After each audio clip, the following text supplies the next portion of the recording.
City take on Newcastle in a bizarre 3 p.m. kickoff. Not many people are going to be watching in this country. Do you feel like this might be the decide? I know there's a long way to go, but do you think this could decide like the top four battle? Could like if City beat Newcastle, is this them going? Yeah, we're definitely in the top four. I think City will finish in the top four. They've got a lot of quality, but Newcastle have been going well in recent weeks, not just in the league but in the cup as well. It's an interesting one, like you said, 3 o'clock tucked away. Not really as much fanfare as a game between City and Newcastle. I would like. I think this Newcastle team is so impressive when you look at the composition of it. When you look at the narrative that was surrounding Eddie Howe before the season. Is he good enough? Can he take Newcastle to where they want to be? And under the radar, he's gone and done it without reinforcements in the summer, really. Didn't get his primary target in Mark Guehi. They didn't get a right winger. They let Minter go. And he's doing it with the pieces that he's already got. Botman's only come back into the team recently. And they give anyone a good game. Before we started recording, we talked about their midfield. I think if Joe Linton's missing, that's a huge benefit for City. If he's back, then obviously I think that Newcastle maybe dominate that area of the pitch. But when you look at Tonali and Guimaraes and what they give you, the fact that the masterstroke from Eddie Howe, people don't really talk about him as a tactical manager, really. But dropping Tonali deeper into that number 6 role where he can see the pitch in front of him and dictate and control tempo was a masterstroke. And you've seen how much Newcastle benefited off the back of it. When we look at City, I think probably the weakest part of their team is the midfield. I know that you've brought in reinforcements. Gonzalez looked decent in his cameo in the cup, but I think this Newcastle team just have too much power and force and momentum behind them for City in this game. I think it's going to be a really interesting game to see Pep Guardiola's expectations for the rest of the season.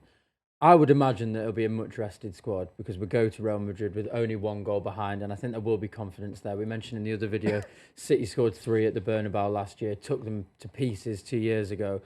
So I think there'll be confidence that they will have a good chance of getting through to the Champions League, which is only on Wednesday. And I don't think Guardiola will want to risk too many players. I'd be fascinated to see if he does go full strength. Because I think if he goes full strength, that says to me and it says to the fans and it probably says to the players, wow, you're really in a top 4 battle here. Whereas I think if he leaves a few players out, that kind of gives it gives me a bit of confidence to be like, it doesn't really matter if we lose this, we're probably going to get top 4 anyway. We spent £200 million in January. If the intention was not to get to the latter stages of the Champions League and not to get top 4, that money would have just been spent in summer and maybe those players wouldn't have come in and maybe City would have got some other players.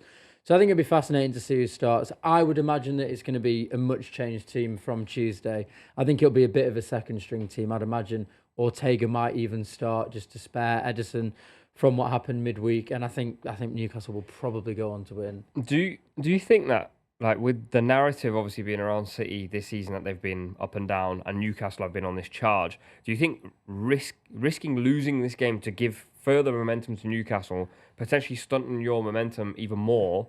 Because there's, like, I know obviously we all think City are going to finish in the top 4. But there's no guarantees. They did win 1 in 11 or 1 in 12. So they could go on a run like that again.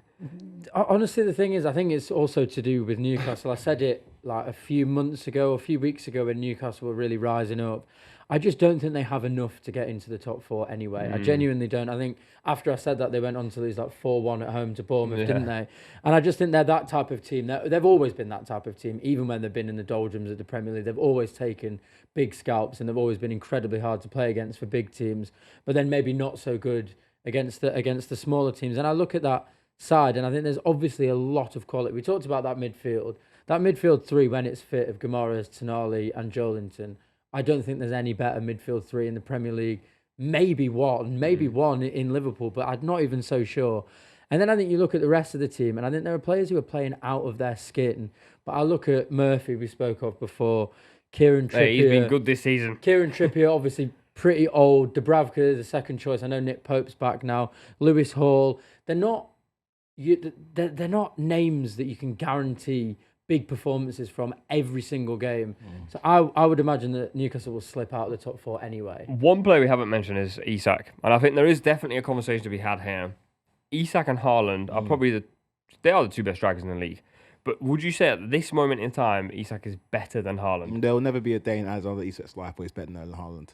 They're the same age, and this is a terrible season for Erling Harland, right? Terrible season for him. Still scored more goals than Isak in the league. And the argument before was like, oh, but look at the creative players behind him. Look at the amount of chances City create. City have not been creating chances for Haaland this season, and he still scored more goals than Isak.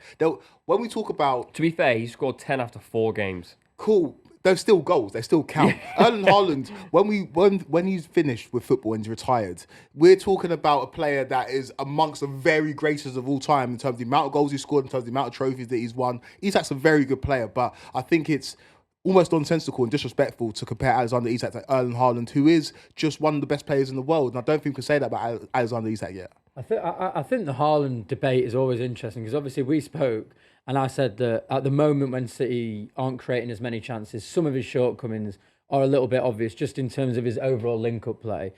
I think everyone tries to force this Haaland comparison narrative, and because he's so clearly the best striker in the Premier League, that anyone who has a tiny bit of something that he doesn't have will be compared to him and be like, oh, but Haaland doesn't have this or Haaland doesn't have that. Yeah, but no one in the world has what Haaland has, which is a ridiculous nous for goal. Like, he will end up as the Premier League's top goal scorer. He's signing another 10 years. Yeah. He's going to obliterate Alan Shearer's record. I think Isak's a superb player. And you know what? He might even be more entertaining to watch as a footballer. But to try and compare the two is just to try and force a narrative. I agree. If they switch teams, obviously this is like hearsay, but if they switch teams, would your opinion change then? Haaland. This is the argument that people try to use against Haaland. Like, if you switch teams, I saw Haaland score this rate of goals or this amount of goals in this many games at Salzburg.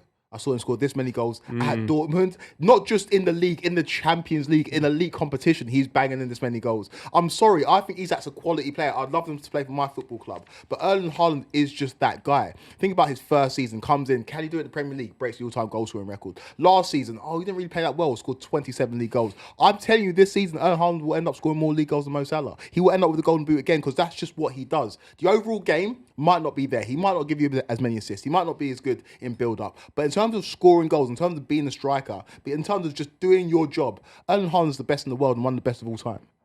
All right. I wasn't disagreeing, by the way. I do think Haaland is like quietly disrespected because all he does is score goals. But I think the narrative around people saying all he does when it's the most important thing in football to do, like, I think you put Haaland in Southampton, they probably don't go down because he'll score 10, 12 goals from at least. And like you said, they haven't created many chances this season. Although he did score 10 in his first four, I think a hat-trick, or 4 against Ipswich, was it? There was a bit of stat padding at that point in the season, and it did slow down, but the facts are there. Like, in his last 400 games. Against Real Madrid. Yeah, like the man loves scoring goals. Score predictions for this one? I never like to say, particularly online, that your own team will lose. But I think just because of the ginormity of the game midweek against Real Madrid and the injury crisis that City have, I think we'll be playing a second-rate team. I'm gonna say 1-1. I'm gonna say draw. I think we might lose, but I'm gonna say 1-1 just to save face. He definitely thinks they're losing. Yeah, he didn't say it. He didn't say it. I think that Newcastle win this game 2-1. I think it'll be 2-2. I literally just read the stat, actually. Newcastle haven't been Man City since 2019. Man City have lost just one of their last 34 Premier League games against Newcastle. Sometimes I think those things do feed into these games. There's always something in one team's mind that they can't get over the line. So I think it'll be 2-2. Lots of goals. Very entertaining game. Unfortunately, at 3 p.m.